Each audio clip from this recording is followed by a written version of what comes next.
Ma'am, I need you to put the bag down and step away, now. The security guard's hand was already resting on his radio. His eyes, hard and impatient, were fixed on her, and only her. Now, close your eyes for a moment. Imagine this. You've worked for years, climbed your own personal mountain, and today you decided to finally plant your flag at the summit with a single, beautiful, hard-earned reward. The air smells of polished leather and ambition. And then, in a heartbeat, it smells of suspicion, of humiliation, all because someone you've never met looked at your skin and saw a threat instead of a person. All because they decided your joy was a crime in progress. This is the story of a woman who went shopping for a handbag and found herself standing trial in an aisle. This is the story of Naomi Thorne. Naomi Thorne lived in the quiet, rhythmic certainty of numbers. She was a senior actuarial analyst, a prophet of probability, a person who understood the mathematical weight of risk and reward. Her world was one of quiet focus, of spreadsheets that glowed in the dark of her home office, of calculating the precise value of a future. And after closing the biggest account of her career, she decided to invest in a future that wasn't just practical, but beautiful. She decided to purchase a Solène Paris Margot satchel, calfskin, a specific, elegant shade of midnight blue. It was not an impulse, it was a line item, budgeted for, a concrete symbol of her abstract success. The Solène boutique was a temple of hushed opulence. The lighting was soft, golden, designed to make every surface gleam. Naomi entered, not with trepidation, but with the calm assurance of someone who had already, in her mind, completed the transaction. She allowed herself a small, private smile as her fingers brushed over the leather goods, and then she saw it, on a pedestal under a discreet spotlight, the Margot. Her Margot. As she lifted it, feeling the sublime weight, the perfect balance of the chain strap, she was already envisioning it in the crook of her arm during client presentations. This was not just a bag, it was a silent partner in her next chapter. Across the boutique, another woman watched, Eleanor Vance. Eleanor lived in a different ecosystem of value, one based entirely on perception. A local influencer with a follower count that was her sole source of oxygen. She had been courting a brand ambassador contract with Solène Paris for 6 months. She saw the partnership as her final ascent from local to luxury. To Eleanor, this boutique wasn't a store, it was a stage, and everyone else was merely background scenery, until the scenery moved out of place. She saw Naomi, a black woman, in impeccably tailored trousers and a simple silk shell, holding her bag. The bag she had featured in 3 meticulously storyboarded, yet-to-be-filmed concept videos. A cold, illogical panic seized Eleanor. Not because Naomi looked like she couldn't afford it. Naomi looked, frankly, more polished than Eleanor felt. But because her presence, her comfort, her claiming of that space disrupted Eleanor's carefully ordered narrative. In Eleanor's world, luxury audiences needed to see people like her defining the brand. Naomi's quiet confidence felt, to Eleanor, like an intrusion, a threat to the aesthetic. Instead of seeing a fellow customer, she saw a prop that had stepped out of line. She didn't see an actuary, she saw a stereotype, her bias hurriedly assembled, a person who must be scrutinized. She watched for another minute, her phone held loosely as Naomi examined the interior stitching. Then Eleanor made her calculation. The risk, in her mind, was to the boutique's security. The reward would be her own positioning as a vigilant, brand-protecting ally. She caught the eye of a young, nervous-looking sales associate, Chloe, and gestured her over with a manicured finger. Her voice was a stage whisper, meant to carry just enough. I don't want to cause a fuss, but that woman over there, she's been handling that bag for a very long time. I've seen her kind before. She's probably checking for security tags. You really should call someone before she slips it into some oversized purse."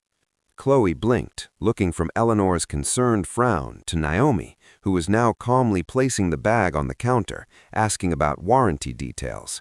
"Oh, I think she's just shopping, Miss Vance. She seems—" "Just call Marcus," Eleanor insisted, her smile tight. "Better safe than sorry, right? For the brand's sake." She invoked the brand like a commandment. And so Marcus, the head of boutique security, a man with a tired face but a job to do, approached Naomi. His voice was the first line of defense in this quiet war of assumptions. "Ma'am, I need you to put the bag down and step away now." Naomi's head lifted slowly. The numbers in her mind, so clear a moment ago, scattered into a blinding static. The probabilities had never accounted for this variable. She felt the eyes of the boutique, the other customers, Chloe, the sleek blonde woman pretending to examine a wallet, land on her like physical weights. "I'm sorry," Naomi said, her voice lower than she intended, the analyst clinging to calm logic. "I was just about to purchase this." "We'll need to verify a few things first," Marcus said, his body a broad barrier between her and the counter. "Can I see some ID and your receipt for the items in your bag?" This was the ritual, the deliberate, public slowing down of her existence, the transformation from customer to suspect. Her heart hammered against her ribs, a frantic drum contradicting her composed exterior. She could feel the heat in her face, the prickling at the back of her neck. She handed her driver's license, her hands steady through a force of will that felt Herculean. As Marcus scrutinized it, Eleanor watched, a faint, satisfied curve to her lips. This was going better than she'd hoped. She discreetly opened her phone camera, framing Naomi and the guard. A little real-world content, a story about vigilance. What Eleanor did not see was Chloe. Chloe, who had been shifting uncomfortably from foot to foot. Chloe, whose younger sister had confided in her about a similar incident at a cosmetics store. Chloe, who was watching Eleanor's performative concern and seeing it for what it was, a weapon. As Marcus began to radio for a manager, Chloe's hand slipped into her own apron pocket. She opened her phone, swiped to video, and hit record, angling it downwards but capturing the scene's audio crystal clear. The manager, Mr. Laurent, arrived, flustered. Naomi, her dignity a fragile shell, explained again in clipped, precise tones that she intended to purchase the bag. She presented her professional card. Mr. Laurent, recognizing the corporate title, began to pale. He stammered an apology.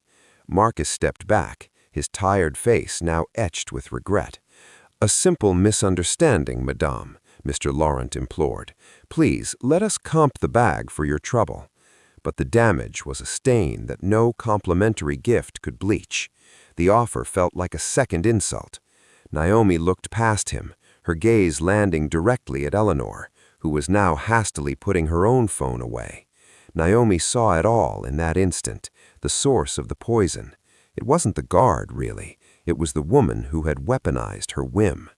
"No," Naomi said, her voice finally finding its true, steel-cold strength. "I don't want the bag, and I don't want your apology."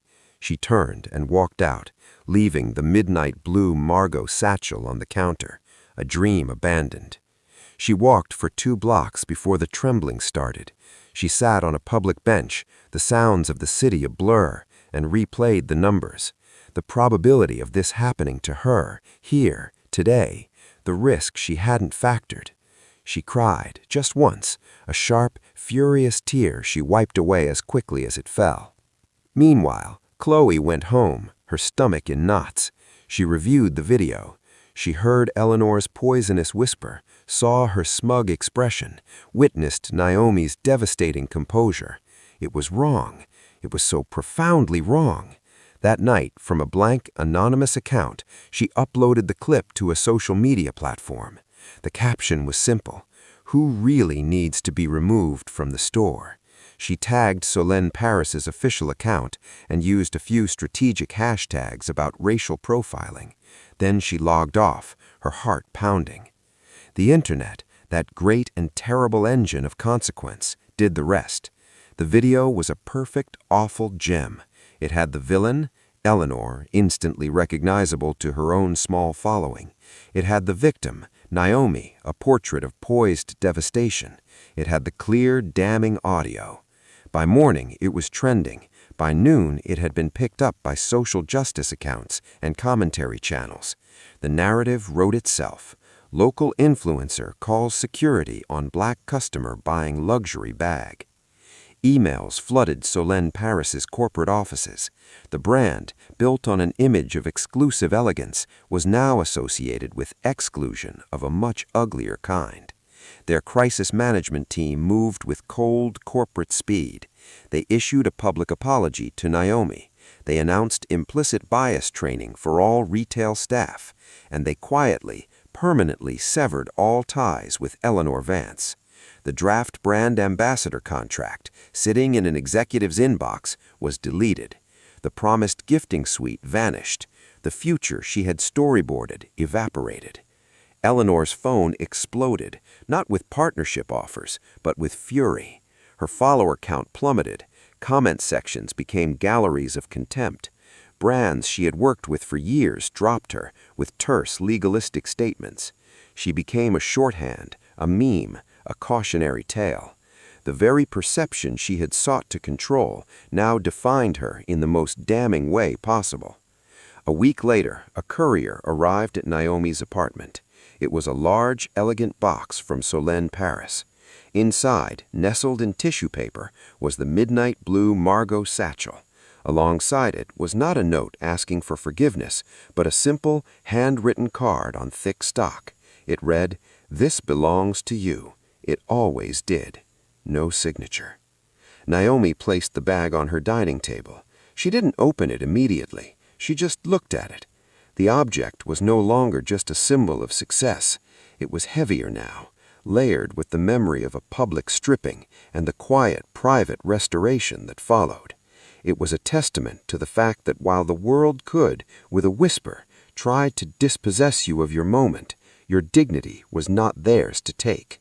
It was an internal calculation, a sum total of your own worth, and no one else had the formula. She finally opened the clasp. The interior smelled of new leather, of possibility. The price tags had been removed. There was only the object, clean of its history. She knew she would carry it, not as an apology accepted, but as a trophy reclaimed from the battlefield of a mundane afternoon. A reminder that sometimes the most profound justice is not a roar, but a quiet returning of what was always rightfully yours.